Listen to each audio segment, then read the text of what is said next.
ফাইদা নুফিখা ফিস-সূর, অতঃপর যখন সিংহার মধ্যে ফুৎকার দেওয়া হবে, নাফখাতু ওয়াহিদা, একটি মাত্র ফুৎকার। হযরত ইসরাফিল আলাইহিস সালাতু ওয়াস সালাম যখন সিংহার মধ্যে ফুৎকার দিয়ে দিবেন, একটি মাত্র ফুৎকার।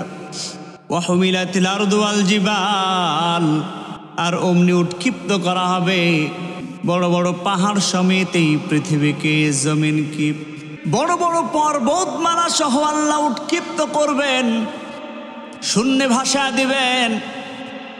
ফাদুক্কাতা, অতঃপর চূর্ণ বিচূর্ণ করে দিবেন। দাক্কাতা ওয়াহিদা, একটি মাত্র ধাক্কা দিয়ে। ফায়াউমাইযি ওয়াকাতিল ওয়াকিআ, আর সেদিন সংগঠিত হয়ে যাবে মহাপ্রলয় অর্থাৎ কিয়ামত। ওয়ানশাক্কাতিস সামাউ ফাহিয়া ইয়াউমাইযি ওয়াহিয়া, আসমান দীর্ণ বিদীর্ণ হয়ে যাবে, ফেটে চৌচির হয়ে যাবে। আসমান তার খোলার জায়গা থেকে খসে খসে পড়বে। শুধু তাই নয়, ওই যে আমার আপনার মাথার উপরে যে বিশাল সূর্য, বড় সূর্য, যেই সূর্যটি ফজরের নামাজ পড়ে যখন উদিত হয়, সামান্য ফিঙ্কি দেওয়ার সাথে সাথে গোটা পৃথিবী আলোকিত হয়ে যায়। আমাদের মাথার সোজাসুজি যখন উঠে যায়, ওই রকম সময় সূর্যের খরস্রোতায়, সূর্যের তাপে অনেক মানুষ গরমকালে হিটস্ট্রোক করে মারা যায়। এই পাওয়ারফুল একটি সূর্য, যার তাপে জমিনটা একেবারে উত্তপ্ত হয়ে যায়, মানুষ পা দিলে ফসকা পড়ে যায়। এই সূর্য একদিন নিষ্প্রভ হয়ে যাবে, অন্ধ হয়ে যাবে, আলোহীন হয়ে যাবে। ওয়াইদাশ শামসু কুদ্দারাত, আল্লাহ বলছেন সূর্যকে সেদিন নিষ্প্রভ করে দেওয়া হবে, আলোহীন করে দেওয়া হবে, সূর্যের আলোকে কেড়ে নেওয়া হবে, সূর্যকে অন্ধ করে দেওয়া হবে। এরপরে আসুন খাসাফাল কমার, চন্দ্রকে আলোহীন করে দেওয়া হবে, চন্দ্রের আলো কেড়ে নেওয়া হবে, চন্দ্রকে নিষ্প্রভ করে দেওয়া হবে। আল্লাহ তাআলা কোরআনে কারীমের মধ্যে সূর্য এবং চন্দ্রকে একত্রিত করে বলছেন, ওয়াজুমিআশ শামসু ওয়াল কমার, সূর্য এবং চন্দ্রকে একত্রিত করা হবে, গুটিয়ে নেওয়া হবে, সূর্য চন্দ্রের ক্ষমতাকে অপসারণ করে দেওয়া হবে। সম্মানিত মুসলমান ভাইয়েরা আমার, শুধু তাই নয়, ওই যে যেই তারকাগুলি সন্ধ্যা নামার সাথে সাথেই আকাশে প্রতীয়মান হয়, প্রকাশ পায়, যেই তারকাগুলি রাত যত গভীর হয় এত স্পষ্ট হয় যে লোকেরা মনে করে দেখলেই যে আমরা তারকাগুলি গুনে নিতে পারবো, এতটা কাছে চলে আসে, এতটা স্পষ্ট দেখা যায়। এই তারকাগুলি সম্পর্কে আল্লাহ বলছেন, ওয়াইদান নুজুমু ইনকাদারাত, নক্ষত্রগুলিকে সেদিন ঝরিয়ে দেওয়া হবে, নক্ষত্রগুলি সেদিন ঝরে ঝরে পড়ে যাবে, খসে যাবে, খসে খসে পড়বে। ও মুসলমান ভাইয়েরা আমার, যে কঠিন পরিস্থিতি এইরকম ভাবে একে একে জমিন ধ্বংস হবে, পাহাড় ধ্বংস হবে, আসমান ধ্বংস হবে, সূর্য ধ্বংস হবে, চন্দ্র ধ্বংস হবে, এমনকি নক্ষত্রগুলি ধ্বংস হবে। শুধু তাই নয়, যে সমুদ্র, এই সমুদ্রগুলিকেও সেদিন ফাটিয়ে দেওয়া হবে, উদ্বেলিত করা হবে। ওয়াইদাল বিহারু ফুজ্জারাত, অন্য আয়াতের মধ্যে আল্লাহ বলেন ওয়াইদাল বিহারু সুজ্জারাত, সমুদ্রের পানি এগুলোকে সেদিন আগুনে পরিণত করে দেওয়া হবে। মুসলমান ভাইয়েরা আমার, চিন্তা করুন, এই কঠিন পরিস্থিতি যখন তৈরি হবে, একে একে আল্লাহ তাআলা সব সৃষ্টিকে যখন ধ্বংস করবে, সৃষ্টির সেরা মানুষের অবস্থা কি হবে? মানুষেরা সেদিন ওই কঠিন পরিস্থিতিতে, ওই মহা ধ্বংসযজ্ঞের সময় মানুষেরা সেদিন বলবে ইয়াকুলুল ইনসান, মানুষেরা সেদিন বলবে ইয়াউমাইদিন আইনাল মাফার, আজকে পালাবো কোথায়? আজকে পালাবার জায়গা কোথায়? আজকে পালাবার পথ কোথায়? আজকে পালাবার স্থান কোথায়?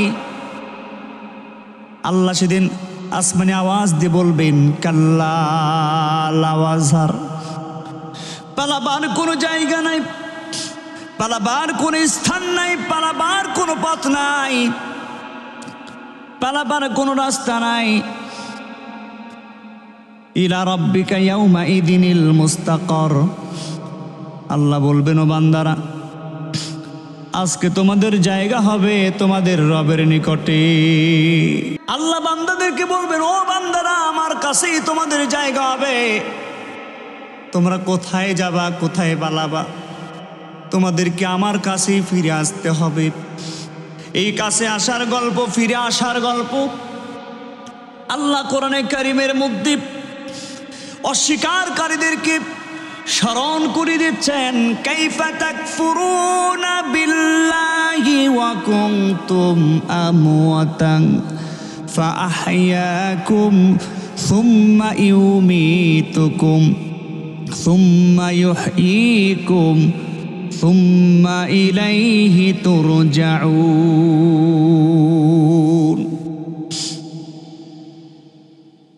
রব্বুল আলামিন বলেন কাইফা তাকফুরুনা বিল্লাহ, তোমরা কিভাবে আল্লাহকে অস্বীকার করো?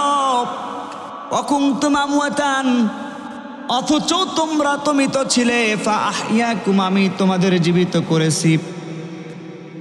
সুম্মা ইউমীতুকুম, আবার আমি তোমাদের মৃত্যু ঘটায় দিব। সুম্মা ইউহয়ীকুম, আবার আমি তোমাদের জীবিত করব। সুম্মা ইলাইহি তুরজাউন, আবার আমার নিকট তোমাদেরকে ফিরে আসতে হবে। সম্মানিত মুসলমান ভাইয়েরা, আল্লাহ তাআলা এখানেও ফিরে আসার কথা বলছেন। শুধু ফিরে আসা না, কোনো মানুষের এরকম বলার সুযোগ থাকবে না যে আমরা আল্লাহর কাছে ফিরে যাব না, আমরা আল্লাহর কাছে উপস্থিত হব না। আল্লাহ সূরা হাক্কর মধ্যে বলছেন ইয়াউমাইদিন তুরাদুন, তোমরা যদি উপস্থিত হতে নাও চাও তোমাদেরকে উপস্থিত করানো হবে। আল্লাহ যারা উপস্থিত করবেন, ইয়াউমাইদিন তুরাদুন, তোমাদেরকে আল্লাহ সেদিন উপস্থিত করবেন। উপস্থিত করার পরে লা তাখফা মিনকুম খাফিয়া, তোমাদের সব কিছুকে, কৃতকর্মকে উন্মুক্ত করে দেওয়া হবে, উলঙ্গ করে দেওয়া হবে। আল্লাহ তাআলা সব কিছুকে উন্মুক্ত করে দিবেন, উলঙ্গ করে দিবেন। আমাদের কৃতকর্মকে আল্লাহ উন্মুক্ত করে দিবেন। আমাদের ভালো আমলগুলোকে, মন্দ আমলগুলোকে আল্লাহ তাআলা উন্মুক্ত করে দিবেন। কোরআনের অন্যত্র আয়াতের মধ্যে আল্লাহ তাআলা বলছেন ফামান ইয়া'মাল মিসকালা যাররাতিন খায়রান ইয়ারাহ ওয়া মান ইয়া'মাল মিসকালা যাররাতিন শাররান ইয়ারাহ। আল্লাহ তাআলা বলছেন বান্দা বিন্দু পরিমাণ ভালো আমল করেছে, আল্লাহ সেটিকে প্রকাশ করে দিবেন। বান্দা বিন্দু পরিমাণ বদ আমল করেছে, আল্লাহ তাআলা সেটিকেও সেদিন প্রকাশ করে দিবেন। বান্দার মন্দ আমল, ভালো আমল পরিমাণে কম হোক অথবা বেশি হোক, আল্লাহ তাআলা সেটা প্রকাশ করে দিবেন, এতে কোনো সন্দেহ নাই। বান্দা যদি বেশি ভালো আমল করে, নেক আমল করে, উত্তম আমল করে, আহসানু আমালার পরিমাণ যদি বেশি হয়, তাহলে আল্লাহ তাআলা ওই বান্দাকে ডান হাতে আমলনামা দিয়ে জান্নাতে পাঠিয়ে দিবেন। আর যদি বান্দার বদের পাল্লা বেশি হয়, গুনার পাল্লা বেশি হয়, আল্লাহ তাআলা ওই বান্দাকে বাম হাতে আমলনামা দিয়ে জাহান্নামে পাঠিয়ে দিবেন। নাউযুবিল্লাহ। সম্মানিত সম্মানিত মুসলমান ভাইরা আমার, ডান হাতে যারা আমলনামা প্রাপ্ত ব্যক্তি হবে, অর্থাৎ দুনিয়াতে যারা আল্লাহকে রাজি খুশি করে, দুনিয়াতে যারা আল্লাহ রজামন্দি হাসিল করার জন্য নিজের জীবনের সবকিছু উৎসর্গ করে দেয়, ওই বান্দাগুলোকে আল্লাহ তাআলা ডান হাতে আমলনামা দিয়ে জান্নাতে পাঠিয়ে দিবেন। আল্লাহ বলেন, ফাআম্মা মান উতিয়া কিতাবাহু বিয়ামিনিহি, ফাআম্মা, অতঃপর যখন মান উতিয়া, যাকে দেওয়া হবে কিতাবাহু, তার আমলনামা, বিয়ামিনিহি, তার ডান হাতে, ফায়াকুলু হাউম ইকরাউ কিতাবিয়া, ফায়াকুলু, অতঃপর সে আনন্দের সাথে বলতে থাকবে, তার পড়শি যারা থাকবে, পাশে যারা থাকবে, তাদেরকে সে আনন্দের সাথে বলতে থাকবে, হাউম ইকরাউ কিতাবিয়া, নাও আমার আমলনামা পড়ে দেখো, ইন্নী যানানতু আন্নী মুলাকিন হিসাবিয়া, আমি দুনিয়ায় বেঁচে থাকতেই জানতাম যে আমার মালিকের কাছে আমাকে একদিন জবাবদিহি করতে হবে, আমার মালিকের কাছে আমাকে একদিন হিসাবের সম্মুখীন হতে হবে, আমার কৃতকর্মের জবাব আমার আল্লাহর কাছে একদিন দিতে হবে।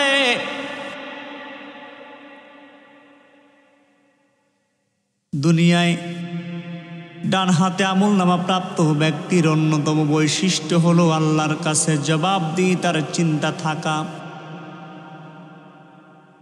আল্লাহর কাছে জবাবদিহির চিন্তা যেই মানুষের মধ্যে আছে, যে ইমানদারের মধ্যে থাকবে, বলবৎ থাকবে, এই ইমানদার ব্যক্তি পরকালীন জিন্দেগিতে ডান হাতে আমলনামা প্রাপ্ত হবে, ডান হাতে আমলনামা পাওয়ার যোগ্য বলে বিবেচিত হবে। এই ডান হাতে আমলনামা প্রাপ্ত ব্যক্তিকে আল্লাহ তাআলা সম্মানজনক স্থান দান করবেন, ফাহুয়া ফি ঈশাতির রাদিয়া, ফি জান্নাতিন আলিয়া।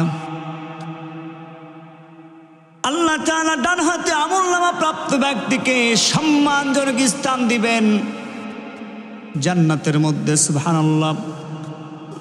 কুতুফুহা দানিয়া, শুধু তাই নয়, ওই ডান হাতে আমলনামা প্রাপ্ত ব্যক্তিকে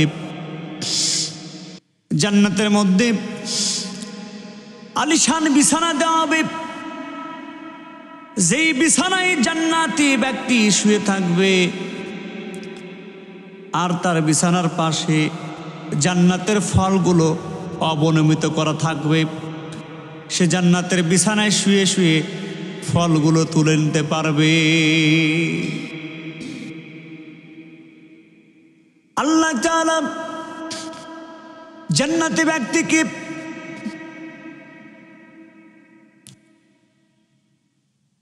নিজে মেহমানদারি করাবেন। কোরআনে উল্লেখিত আছে, আল্লাহ তাআলা বলেন, বান্দাকে সেদিন আল্লাহ তাআলা মেহমানদারি করাবেন, বান্দাকে সেদিন আদর করে বলবেন, কুলু, খাও, ওয়াশরাবু, এবং পান করো, হানিয়াম, তৃপ্তির সাথে, সুবহানাল্লাহ। আল্লাহ তাআলা তার বান্দাকে, তার ডান হাতে আমলনামা প্রাপ্ত বান্দাকে, তার পছন্দের গোলামকে আল্লাহ তাআলা নিজে আদর করে করে বলবেন, ও বান্দা খাও এবং পান করো তৃপ্তির সাথে, সুবহানাল্লাহ।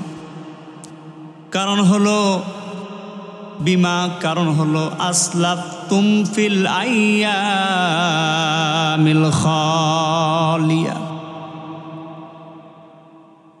কারণ হলো বান্দা দুনিয়াতে যা কিছু করেছিল তার বিনিময়ে আল্লাহ সেদিন বান্দাকে বলবেন, খাও এবং পান করো। এখন কথা হলো, প্রশ্ন হলো, বান্দা কি এমন করেছিল যার বিনিময়ে আল্লাহ তাআলা বান্দাকে খাওয়াবেন এবং পান করাবেন? কি এমন আমল করেছিল, কি কাজ করেছিল যার বিনিময়ে আল্লাহ তাআলা বান্দাকে মেহমানদারি করাবেন? আমরা হব জান্নাতে মেহমান, আল্লাহ হবেন মেজবান। আল্লাহ তাআলা বান্দাকে এই জন্য মেহমানদারি করাবেন, বান্দা ফজরের নামাজ জামাতের সাথে আদায় করেছিল, 5 ওয়াক্ত নামাজ জামাতের সাথে আদায় করেছিল। বান্দা তাহাজ্জুদের নামাজ গভীর রজনীতে উঠে ঠান্ডা পানিতে ওযু করে নামাজ আদায় করেছিল। আল্লাহর কাছে কেঁদে কেঁদে জীবনের গুনাহগুলো থেকে বাপ চেয়েছিল, পানা চেয়েছিল। বান্দা রমজানের রোজা করেছিল, ফরজ বিধান যাকাত আদায় করেছিল, হজ করেছিল, রাসূলের আদর্শ মোতাবেক জীবন পরিচালনা করেছিল, আল্লাহর উপরে অটল অবিচল আস্থা রেখেছিল। কোরআনের আইন কি সমাজে ও রাষ্ট্রে বাস্তবায়ন করার জন্য, প্রতিষ্ঠিত করার জন্য প্রাণান্তকর প্রচেষ্টা চালিয়েছিল। এইটার জন্য নিজের জীবনকে বিলিয়ে দিয়েছিল। বাতিলের সাথে আপোষ না করে জুলুম নির্যাতনের শিকার হয়েছিল, জালিমের চক্ষুশূল হয়েছিল, বাতিলের কারাগারে দিনের পরে দিন, রাতের পরে রাত কাটিয়েছিল।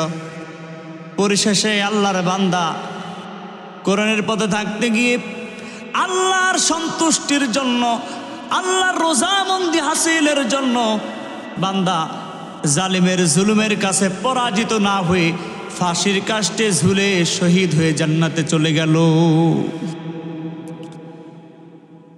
ফাঁসির কাষ্টে ঝুলেছিল, এই জন্য আল্লাহ তাআলা ওই বান্দাকে সেদিন মেহমানদারি করাবেন। আল্লাহ বলবেন, ও বান্দারা খাও এবং পান করো। সুবহানাল্লাহ। ও মুসলমান ভাইয়েরা আমার, এই তো গেল ডান হাতে আমলনামা প্রাপ্ত ব্যক্তির কথা। এবারে আসুন যারা বাম হাতে আমলনামা প্রাপ্ত ব্যক্তি হবে, অর্থাৎ যাদের বাম হাতে আমলনামা দেওয়া হবে। কোরআন বলছে, ওয়া আম্মা মান উতিয়া কিতাবাহু, ওয়া আম্মা মান উতিয়া, আর যাকে দেওয়া হবে কিতাবাহু তার আমলনামা বিশিমালি বাম হাতে, ফায়াকুল, অতঃপর সে আফসোস করে বলবে, ইয়া লাইতানি লাম উতা কিতাবিয়া, নাও আমার আমলনামা পড়ে দেখো। ইয়া লাইতানি লাম উতা কিতাবিয়া, ইয়া লাইতানি লাম উতা কিতাবিয়া, সে আফসোস করে বলবে, হাই আমাকে যদি আমার আমলনামা দেয়াই না হতো। ওয়ালা মাদ্রি মা হিসাবিয়া, আমি যদি আমার আমলনামা সম্পর্কে নাই জানতাম কতই না ভালো হতো। আমি যদি আমার এই পাপ কাজের কথাগুলো যদি নাই জানতাম, আমার এই পাপ কর্ম যদি আমাকে দেয় না হতো, আর আমি যদি এটা সম্পর্কে বেওয়াকিফ থাকতাম কতই না ভালো হতো।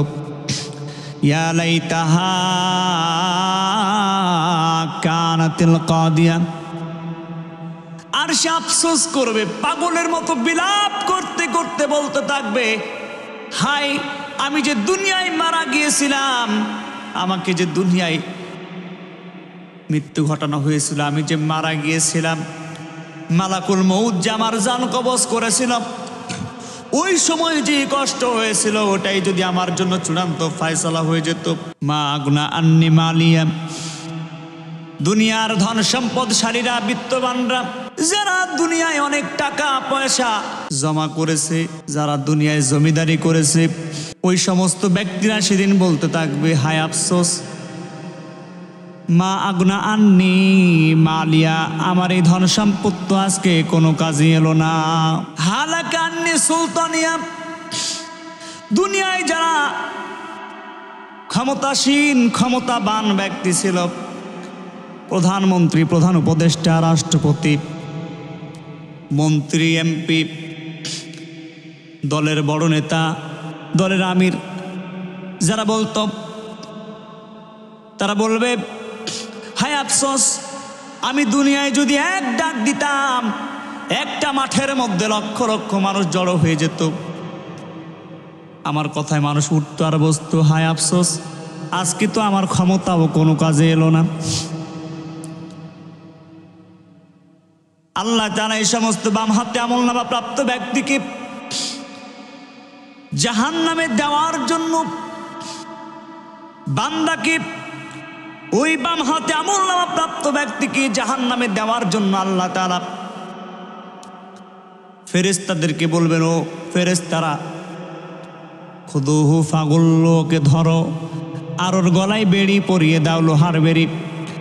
ও মুসলমান ভাইয়েরা আমার, দুনিয়ার জেলখানাতে অপরাধ করলে আসামিকে ডান্ডা বেড়ি পরানো হয়, ঠিক তদ্রূপভাবে আল্লাহ তাআলাও ওই আসামিদেরকে, বাম হাতে আমলনামা প্রাপ্ত ব্যক্তিদেরকে গলায় বেড়ি পরাবেন, লোহার বেড়ি পরাবেন।